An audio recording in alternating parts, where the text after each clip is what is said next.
Hi and welcome to Pure Performance. My name's Antonia Nugent and I'm here with Mary-Kate Smith, and she's going to help me with the initial evaluation, which most people will go through when they join a gym or they're doing their own sort of screening at home. It's just a way to get your baseline levels to see where you're at, and then you can reassess to see how much improvement you've made over time.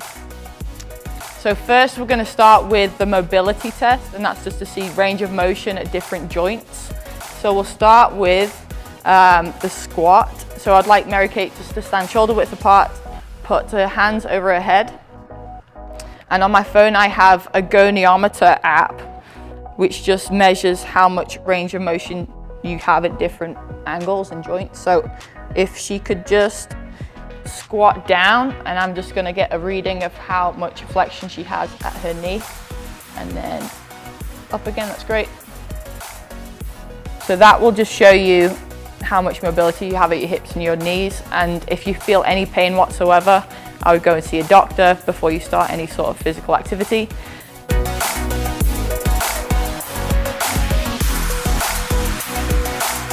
All right, the next movement we're going to do is shoulder flexion, which is where we raise our hand up as high as we can, and you'll feel the joint angle will close towards your ear. Okay, so if Mary-Kate could sit on the floor in the butterfly position, and I would like you to take your hands parallel to the floor and just raise your left hand up as high as you can. And that's great. And again, if you feel any sort of joint pain, see a doctor before you do any sort of physical activity. All right, the next movement is going to be trunk rotation. So if Mary-Kate, you could just put your elbows up. Yep. And I would like you to just rotate to the right and go rotate right as much as you can. Squeeze, squeeze, squeeze. And that's great. And that's just, again, trunk rotation. See how much mobility you have through your core.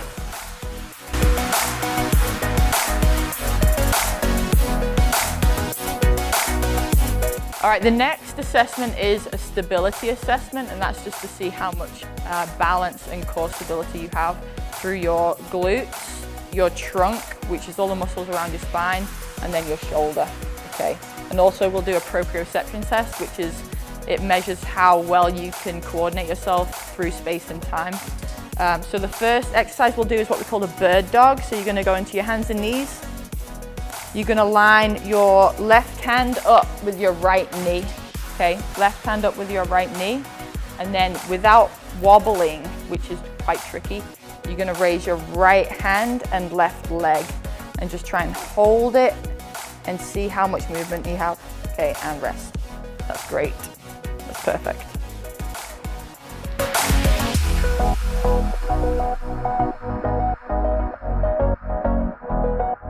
All right, the next test is the proprioception test that we do, which is quite a difficult test, but it's fun to try if you want to try it.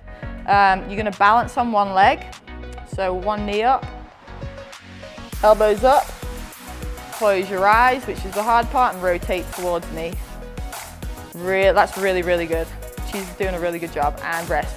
And you want to count how long you can hold it without falling over. Okay, that would be the measurement that you would take to assess first and then assess later on.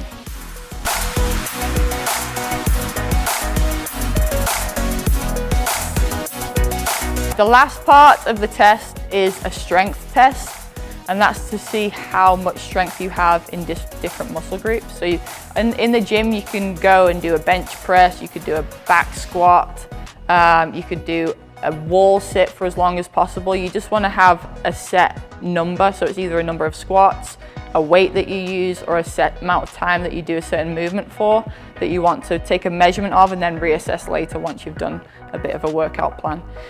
What we're going to do is just to demonstrate a push-up test. So it's how many push-ups you would do in 1 minute, for example. So Mary-Kate, you're just going to do 5 push-ups. You want to do them on your knees, modified push-ups. So you just want to start a clock for a minute, see how many push-ups you can do in 1 minute, record that number down, work out exercise for your plan of if it's 5 weeks, 6 weeks, 7 weeks, 8 weeks. That's good, that's great. And then you want to do the same test again reassess and see if you've improved. And hopefully you will have improved over time.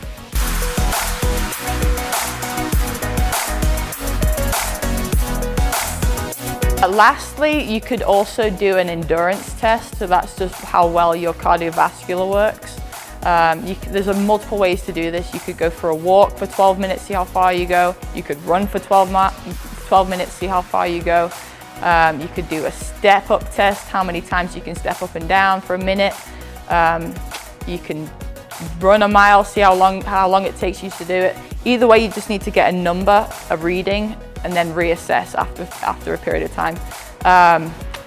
One we like to do is a 1,000-meter row. You can also take a reading of how it feels. So you could do a walk for 12 minutes. Say it felt like a 5 out of 10 for the first time that you tried it, then walk for another 12 minutes after your period of training. Reassess and see if it felt any easier. Say it felt a 3 out of 10. So it doesn't necessarily have to be a time or a distance. You can always just go off how you feel. Hello, my name is Thomas Twitty. I'm the founder of Pure Performance. A little bit about me. This is my 10th year in the health, wellness, performance, fitness industry. And some of the things that we've seen over the years is sort of a willingness to improve. At Pure Performance, we feel like the most important thing is that you climb. It doesn't necessarily matter how high you start, but just moving from one rung to the next. One of the biggest things that we feel like is we're not really looking for people's best. We're sort of looking to improve their worst. Improvement starts with a willingness to go from point A to point B. And we sort of love to help people that are willing to move from point A to point B. Repetitive behavior accumulates into change. So the first step is always being willing. The second step is taking your will and making it go further with help. If you're interested in coming to Pure Performance for an assessment, please talk to your health advisor and we'd love to schedule you an assessment.